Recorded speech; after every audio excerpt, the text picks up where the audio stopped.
Welcome. This is Glasgow Rangers Nation. I'm Owen James. This is all your latest Rangers news. We've got news on what Vaclav Cerny has been saying to the media, questioning, I think, the supporters a little bit. It remains to be seen whether these comments find a favourable response or whether they find an understanding response or whether they spark a bit of a backlash. We'll wait and see what your thoughts are. Also, give my thoughts on Vaclav Cerny's comments to the media. Also, it's confirmed as well which games Hagi will miss and when he will be eligible for return after the sending off on Sunday. Right, guys, let's start off by talking about Vaclav Cerny. Now, Vaclav Cerny, a player who has come in for a whole host of criticism over the last few weeks for his play, for the misses. I mean, particularly, obviously, that miss against Lyon when, that goes in the back of the net and maybe, just maybe, it's a different game. But, not only that, he has on a number of occasions missed a number of chances that, realistically you would expect someone like him to be finishing. So, look, I mean, let's be honest about it. The criticism that he's had, I don't think has been unwarranted. His play hasn't been the best. He hasn't always shown the best of himself, and I think at times he has been shown to be, very one-dimensional in the way he plays. The fact that he likes to come back onto that left foot, and the team seem to have watched the videos and kind of figured that one out. So that kind of, I think, explains the criticism that he's had. Although, it is a little bit difficult to understand that, we don't really have an alternative for this moment in time to him. Ross McCausland obviously is there, but I don't think Ross is, even Ross is the same level as Vaclav Cerny. Obviously, Oscar Cortez can play right wing and left wing. He's out injured. Barry Matondo can play both sides. Again, he's out injured. Obviously, not the best either. I think we did miss out on signing someone, permanently in the summer transfer window. Maybe that's something we'll look at again in January. I don't know.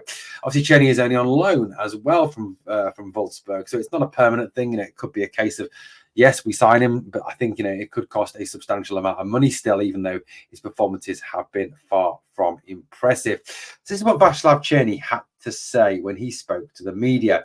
He said, the supporters have all the rights, but from my point of view, it should be to support. I feel I speak for everyone when I say we all want to give our best every single game. Sometimes I don't think they realise that.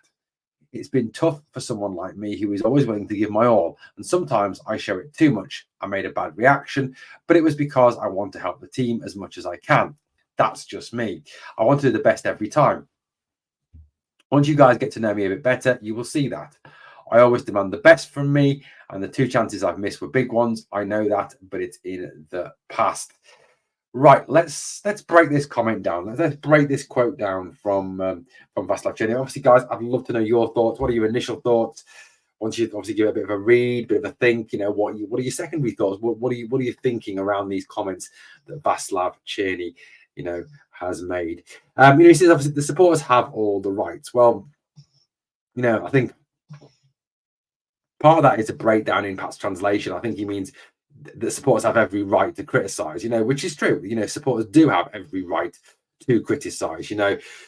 We do criticise. I think some fans take it too far. Some fans, don't take it far enough. I think if you keep the criticism on the level of their performance and how they're actually playing football, I don't think there's anything wrong with that at all. If a player's performance is not up to scratch, is not to the standard you would expect, to play for that club, then you're quite within your rights to criticise. So, that's fine with me. He says, but from my point of view, it should be to support. Now, I think, Vaclav Cerny is a little bit, perhaps this is lost in translation a little bit, maybe. But, I don't think Rangers fans go to the game, or Rangers fans don't watch the game and then obviously comment and write and whatever. I don't think on the whole, Rangers fans don't support the team. We do support the team. It's just that when we don't see a performance that's good enough, and we see a performance that is poor, when we see a performance that's disjointed, and we see a performance that, realistically is not of the standard we expect at this club, then we're quite within our rights to criticise that. It doesn't mean we've stopped supporting the team. So, like I said, that could be a little bit lost in translation. I don't know. I feel I speak for everyone when I say we all want to give our best every single game. Well, I think the problem there, Vaclav, is that that's not what supporters have seen on a regular basis. Supporters have watched a lot of some of these players, not all of them, But a lot of these players go through a process of perceivably not giving a shit and not actually trying very hard at all. I mean, a lot of the old firm games, for example, you see evidence of that. So I think, Vaclav Cerny's a little bit not ignorant. What's the word I'm looking for? Naive. That's the word I'm looking for in saying that. Sometimes supporters don't think they realise that. I mean, I think supporters, on the whole, the vast majority are very sensible, level-minded fans. Which this club has a lot of. Understand players, understand their attitudes, understand how they play, and can read that. And I think to say that all the players want to do the best every single time and will always give the very most they can give, I don't think is wholeheartedly true. Go back and watch some of the performances from the end of last season and obviously from this season. I think it's good to hear that Cerny's very self-reflective, that he knows that he's had a difficult time since he's come to the club.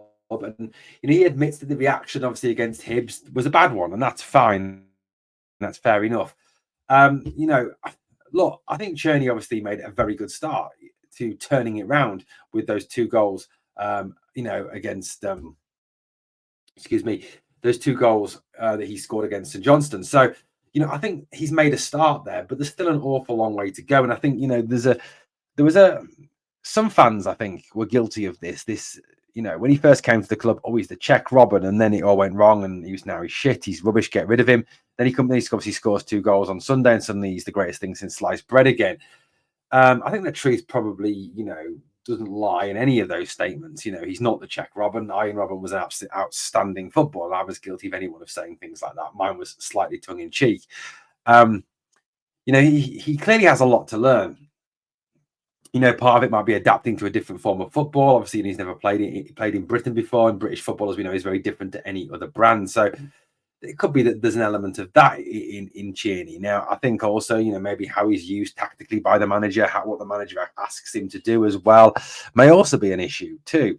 I think you've also got the issue of when he does play, he's got a kind of worry that the guy behind him can't defend, so he has to trap back, he has to sit in, he has to be a lot more conservative maybe than he does really want to be. So there is elements of that in the game as well. Now, yes, to this point, he hasn't been great. Like I said, we need to get a sense of perspective. We beat St Johnstone 2-0. We didn't beat Real Madrid. We didn't beat Borussia Dortmund. We didn't beat Celtic. Or we didn't beat Aberdeen. We didn't beat, any of those teams. We beat St Johnstone, who are fairly poor. So, that's what it is. That's where we're up to with that one. So, look, Vaclav Cerny is entitled to make a comment. Of course he is. I think that there is a little bit of lost in translation with this, that obviously the English is not his first language. I think there's a little element of that in there, but I do think there's an element of, for me, perhaps not understanding the situation at the Rangers at the moment, not understanding the situation with certain players, not really getting the story that's going on at the moment. And I think, sometimes the players, I think, say things and then maybe they go back in the cold light of day and reflect and actually think that wasn't a good thing to say in the end. But that's always the issue. And I think there's times when like I said, players at this club have made some ridiculous comments or have put some stuff up on social media that's certainly caused the ire of supporters. And I think there's a fair few of them that do need to think. I mean, Cyril Dessers, every time he opens his mouth and talks about us winning the league, and how the gap between us and Celtic isn't that big. I mean, it's just shut up. I mean, seriously, shut the up. You are embarrassing yourself, mate, and the team. So, look, I do think there's a lot more need to do talking on the pitch. I accept that. And like I said, a bit of perspective as well. If Vaclav Cerny goes and plays, the next few games, obviously we go to Pittodrie, he shows up well in that one. He shows up well in Europe again against, I think we've got Steaua Bucharest coming up. And excuse me, sorry about this. And I can't do the team now. We'll see in a minute. But I think he's got to reproduce the form. He's got to show that he has the ability to not only score those goals but create those chances as well for others. And that end product needs to be 100% spot on for me. Right, guys, let me know what your thoughts are on that one. Right, Yanis Hagi. Right, look, I've got to say, I have read an absolute load of shit about. Not about the red card. I really don't want to get into that argument again. You know my thoughts on it. I know your thoughts on it. Whatever. I don't care.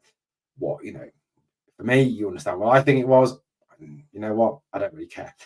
You can try and persuade me all you want the other way, but I'm not listening.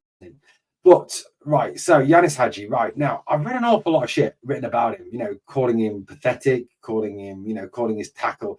I mean, calling his tackle reminiscent of the assault on Ian Durant, I think was bang out of order. That's a Rangers website writing that. I think that's disgusting. Ibrox Noise as well, very anti-Hagi in their recent article. I mean, I read some of their stuff and I often think, is that Celtic fans writing on that website, not actually Rangers fans? It's an interesting one. Some of the anti-comments they come out with, I know I get criticised for my anti-Tav, anti-Dessers line, but their stuff makes mine look like moderate. So look, yeah, I mean, Hagi's had a lot of criticism. I think it's very unfair. I think, whatever you think of the tackle and whatever you think of the foul, you've got to remember this lad hasn't played first team football for a long period of time now. And like I keep saying to these people who keep slagging him off and saying that he's pish, he's rubbish, he's no good, he shouldn't be in the team, go back and watch the Euros.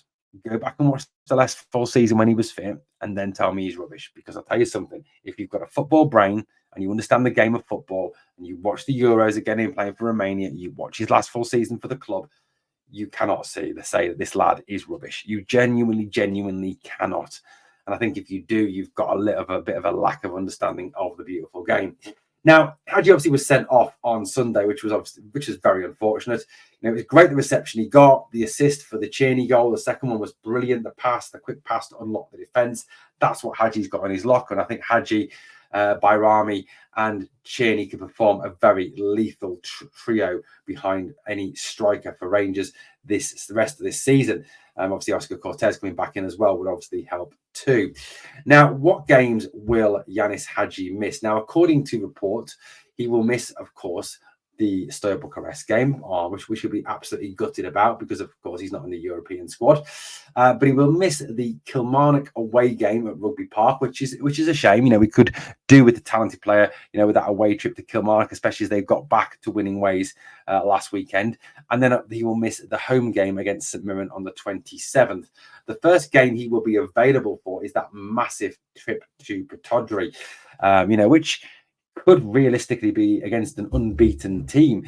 Aberdeen obviously play Celtic on the 19th. A lot of fans obviously saying that Celtic will lie down and die like they are. So Aberdeen will. I hope Celtic do lie down and die. Aberdeen lay down and die like they normally do against Celtic. However, Jimmy Thielen, their manager, has been talking up their chances and seeming pretty fearless. So the first game he's going to be available for is that Aberdeen game. Now, I highly doubt he will be available to start. I can't see Clement starting someone who's only played a limited amount of time and got sent off. Again, this will be another bench job. The week after, maybe in the semi-final against Motherwell, looks perhaps a more realistic chance to start. And then a very tough tie away in Olympiacos. Like I said, he's not in the Euro squad, so can't play in that before we have Hearts at home on the 10th. So the Aberdeen, Motherwell and Hearts games, the first ones he could actually realistically come back and play in. Look, the sooner Hagi's back, the better. The sooner Hagi's getting a run in the first team, the better. I think the guy's a top talent. I really genuinely do. I'm very much pro Hagi. I think he's very good. I think he could make a big difference to this team. I think he could be like a new signing. I think you've just got to give him a very fair crack of the whip. And like I said, if you're criticising him, go and watch the Euros, go and watch his last full season, look at what he did, look at how he played, and then tell me that the guy is a rubbish footballer. Because I'll tell you something now, you're wrong. Just plain old wrong on that one. So, look, Yanis, like I said, they're the games he's banned for. Let me know your thoughts in the comments down below. Now, there's no game to build up to this weekend. Obviously, England, Wales, Scotland, Northern Ireland, all in action over the coming days and weeks. It's be interesting to see the Rangers players who are away with their countries, if they get an opportunity to play, and how they play, if they play. Although I doubt John Suter will get a game for Scotland. We all know that Steve Clarke hates Rangers.